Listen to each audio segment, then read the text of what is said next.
Aloha, I'm Allan Smith and I'm the sitting board chair here at Kauai Island Utilities Cooperative.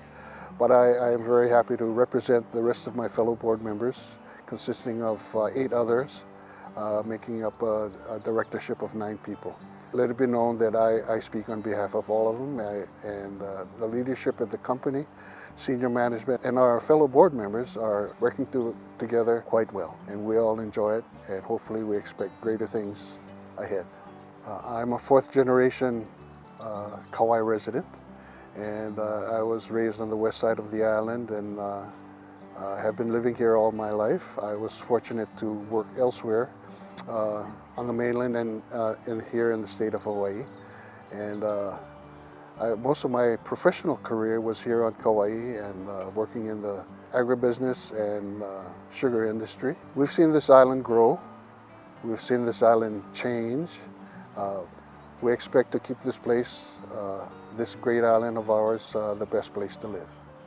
Well, the large agricultural operations, better known as our plantations, which existed just a mere 20 years ago, depended a lot on renewable energy.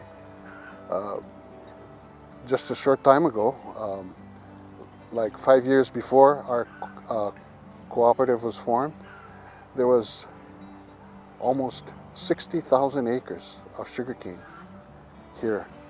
And there was a lot of biomass that was utilized for production of energy, electrical energy, aside from the hydro plants that was installed in the early 1900s that augmented plantations on various parts of this island. So we could say the majority of our energy came from renewable sources. In this case, it was biomass from sugarcane. The hydros that were developed in the early 1900s were really a boon to the island. It utilized our water resources.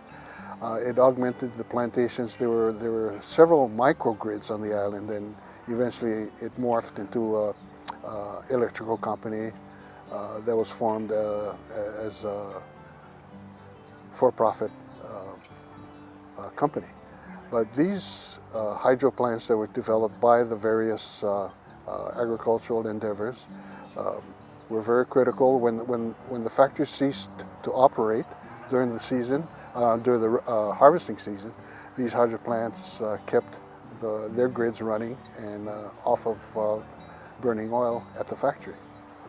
The renewable sources went away when the plantations met its demise. It was a slow, painful process that went on over several years. Then realizing that we didn't have this resource that was available for us for energy, then we had to start really focusing in on our next renewable sources that was available, whether it be hydro, wind, solar, but it was everything converted to petroleum products, and that was very expensive for the island, and it would be very hard for us to bear, let alone the people to bear the cost, and the environment. The environment would suffer because of it. So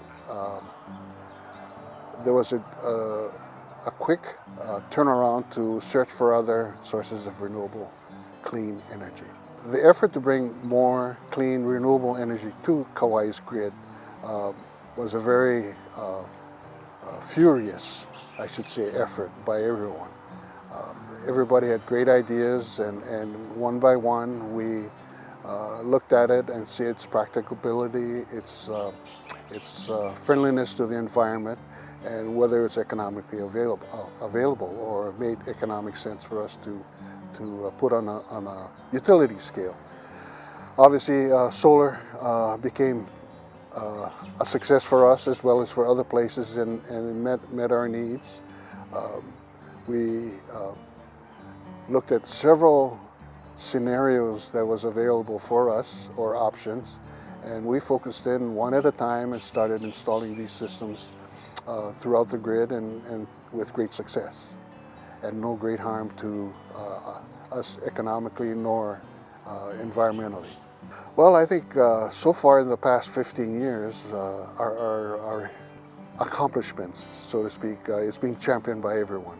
and even more so as we move along for the next several years. That's articulated in our as articulated in our strategic plan.